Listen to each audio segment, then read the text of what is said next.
they say or want to troll them in whatever they say. Right. So yeah, no, I hear you there. Don't go back to Facebook, man. It's not worth it. Yeah. So far, everything I'm hearing, it's like everybody else is kind of tired of it or bored of it too.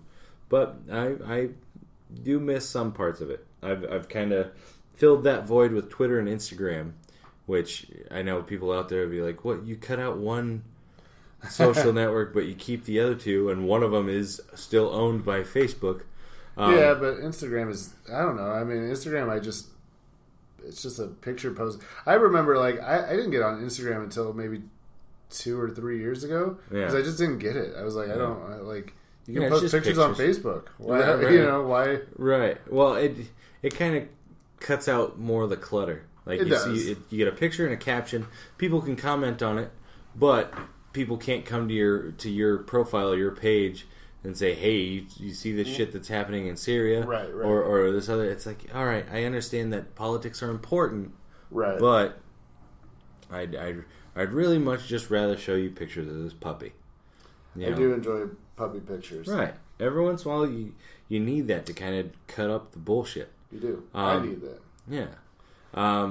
So I've stay strong, my man. I'm doing my best. Here comes the sneeze. Woo! Oh man, Brandon's a real person. He sneezed. No, I've other than that, I mean, I've been doing the podcast thing with Taco Tuesday and Therapy's a Joke, and thank you again for stepping in on therapy. I was a little like, I was nervous that you weren't there. I was like, oh, I'm going to fuck it up. It's just like, you know, I enjoy, like, in most things in my life, I'm a control freak, and I like to, like, be the one that makes the pins and wheels move. Yeah. But I've really enjoyed, you know, just kind of being here, making the dumb joke or quip every once in a while, and you know, kind of being a soundboard for whatever we're talking about, and just taking a back seat. So I was nervous yesterday, and I was like, oh, you know, and I, like, you know me, I'm kind of a perfectionist. Like, when I do something, I just, like, I want to do it the best I can. And if I don't, I feel like I shouldn't be doing it. But I had fun, like, you know, kind of trying it out and being in control. And you were driving the car for a little bit. And I wish that you were there because you know, you're better at the serious stuff than I am, I think. So Todd just took my place, and I just tried to, you know, walk a mile in your shoes the best I could. I think shit's uncomfortable in heels, ain't it? But man. Podcast is fun. Yeah, I think, you know, especially if you're going to just talk to, if you have a friend, you're going to talk to him anyways. Put it down. Somebody may want to listen to it. I don't know. I don't. You know, I enjoy we haven't talked interaction. Oh, for sure. And we haven't talked actually because a month or two ago we were at this many listens, right? And I have no idea where we're at right now. Yeah. All together or separately, but I imagine that there are people that listen. I mean, I know we have a few kind of loyal listeners that, you know, when we post something, they at least appear, you know, they like it on Facebook or something every single time. So, you know, and telling everybody right now, currently, our little podcast organization that could, we are at 1,150 plays. Okay. Yeah. So we're doing all right. Yeah. Yeah. I mean, we are not world famous by any means. No. But we do have listeners. Occasionally, people. Yeah, they tune in. Like I said a few episodes back, I posted something on Twitter saying like, "Hey, a new episode's out." Whatever. We got a tweet from a guy in New York that said, "Hey, by the way, your RSS feed is shorting out, or it's not there, or something's going on with it." I went, "Thank you, New York." Like, and I went and checked it, and sure enough, like, I forget exactly. I don't know what that is, but which part? New York RSS feed. Okay, the RSS feed is basically because we operate through Spreaker. Okay. Who lets us record with their awesome recording app. Yeah. And that sends it straight to everybody that has Spreaker. And then excuse me, we take the RSS feed that Spreaker creates for us, and we take that to other apps, basically, and say, hey, will you carry our podcast? And they go, sure. And they move it about. That's how we're on iHeartRadio. That's how we're on Spotify. I just like saying that. It is kind of cool. Yeah, exactly. That's why we're on iTunes and Google Play Music, and we're trying to cover. Radio. Yeah, I said iHeartRadio. Oh, you did? Yeah. But never forget.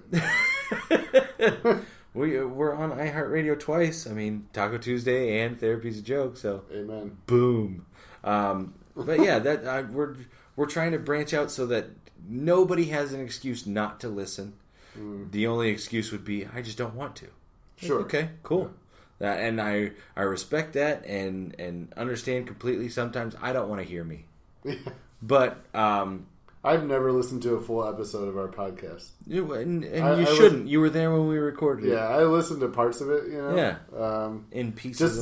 Just to see how, because I imagine many people hate the sound of my voice. So I'm like, I can't do this for 45 minutes. Right. There's no way. Right. Well, and still, there's some people out there that do like listening to us. Our podcast is not for everybody. Just like some of the other more popular podcasts aren't for everybody. Sure. The reason I got into this was because I enjoyed hearing the human interaction. I enjoyed people talking because I personally, in my own head, I felt like I'm terrible at talking to people. Oh, really? One of my biggest fears is getting Alzheimer's or dementia. Oh yeah, yeah. I also have that fear. Yeah, and that's why I take a lot of pictures.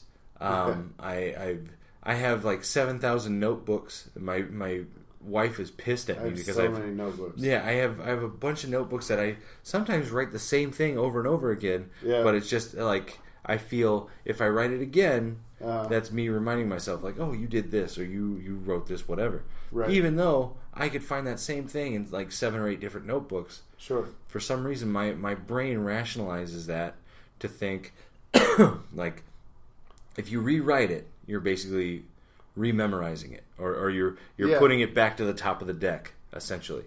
And that's why I take a lot of pictures, a lot of video. One of my favorite things about Facebook was the remember on this day kind of thing. Like, remember a year ago on this day you posted this, or 7 years ago you posted that. That's another reason I haven't deleted Facebook, because I'm like, there's going to be a joke. Here's a joke that I made on Facebook that I was like, this is... I am honestly on Facebook probably far too much. I know there people have told me that they've unfollowed me on Facebook because I post too much. It's fine, I get it. But every once in a while, I'll come across a gem, and I'm like, why didn't I ever like say that on stage? Yeah. Right? So I ran into this one a few days ago, and I meant to do it. I went to an open mic last night. I meant to do it. I forgot. Yeah. But the joke is anxiety is like that dream that everybody has where you are trying to breastfeed a baby, but you don't have any nipples. And so you go around trying to find nipples so that you can breastfeed your baby. You know that dream that everybody has, right? Absolutely. I've had that too many times. And I'm like, that was a funny thing to say on Facebook. You know, it got like 100 likes, whatever. Yeah. But I was like, I think that would go over on stage too. Like, it's just an absurd thing for a man to talk about not being able to breastfeed his baby because he doesn't have nipples. Right, you know? right. No, I don't know if that's funny, but I'm like, oh man, I'm glad that I was able to see that again, because now I'm going to try it on stage, see if it works, and and go from there. Maybe possibly be able to incorporate it right into a new set or what have you. Yeah, no, I've had that a few times where I post something and it's like, oh, that's gold. Yeah. And then a couple years later it comes back up in the feed like, oh shit, I forgot I said that. I'm hilarious. Yeah. You're like, I was right, that was gold. Right. Because sometimes I have some where I'm like, oh, why? Yeah. Well, you shouldn't have said that. Well, the On This Day feature, like I said, was one of my favorite things about Facebook. Right. And one of the things I miss the most about Facebook, which is why I'm happy a little promotion here, which is why I'm so happy with my Pixel 2. Or having all these different Google accounts. My phone presents me with this thing every once in a while. It's like, hey, remember on this day you took a bunch of pictures of Jack, and it'll give me like a montage of pictures from my phone that I did that day and videos. Every once in a while it'll chirp up and say, hey, you took a video like 3 weeks ago. Well, we made a GIF of a little part of that video. You want to check it out? Oh, nice. And it'll be a little GIF of Jack dancing around, whatever. And it kind of it perks me up a little bit. It's a nice little a nice melatonin's not the memory. Serotonin. Oh yeah, maybe serotonin enhancer. It's like a happy. Yeah. Serotonin is a neurotransmitter that's responsible for happiness. Okay, well, it's like Molly, I think. Ecstasy, releases a surge of serotonin, and it just makes you feel good. Well, that feature gives me a little serotonin boost and kind of perks me up a little bit, and I need that every once in a while. You do need that. So that makes me feel kind of happy for a little bit, and you need that every once in a while. But yeah, so and it's kind of fitting talking about Alzheimer's. I forgot what my point was, but that's why I take pictures. That's why I take videos. Just the overall fear. Like I fear forgetting important shit. I see like the things in TV and movies and the stories I hear about people getting Alzheimer's, and family and friends coming to talk to them, and they don't know who the hell they are. Yeah, I used to be afraid of death. I'm not really afraid. Like, I'm not looking forward to it. Yeah. But it doesn't bother me. Like, I used to have panic attacks, thinking about death. Especially as somebody who doesn't really believe in God. And I'm like, well, it's just like a blackout. Just a forever blackout. And I would just Did you have most of those fears when you were using, or was that just over? All time? No, I mean, and it was, obviously it was when I was using, but it wasn't. They weren't related. Okay. I think actually, and this is okay. So I have no problem talking about this. Just for anybody listening, this may get a little dark. I hope that you'll just bear with me. Right before I went into treatment, right before I started getting clean, I went to a friend's house to use, and I overdosed. I think I was out for 30 to 45 minutes, and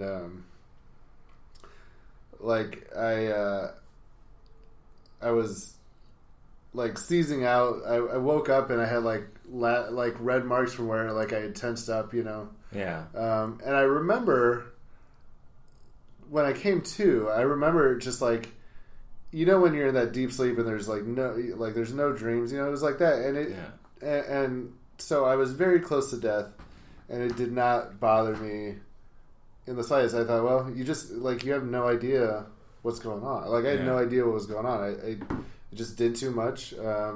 Luckily, the crazy thing about it is when I had got the stuff, there was a lot of times where I would just go to this bathroom in this ghetto mart and just go in there and do it. And for whatever reason, I went to this guy's house knowing that I would have to give him some of my stuff to use his house, right? Yeah. And had I not, I would have used all of it, and there's a good chance that I would have died, Yeah. But yeah, man, it's a weird thing because death just doesn't bother me anymore. And you think that was the I think point? that kind of helped me just realize that, as dark of a time as that was, and as much as that sucked, it was almost like a precursor, a look into what death could potentially be like. Right. And how can you be scared of something that you don't experience? You know what I mean? True. Once you experience it, but it's only. I mean, and this is for anybody. You don't have to go through what I went through. You don't experience death. Death just is. Yeah. Right. And so we are afraid. People become afraid of death as living beings. Yeah. but dead people aren't afraid of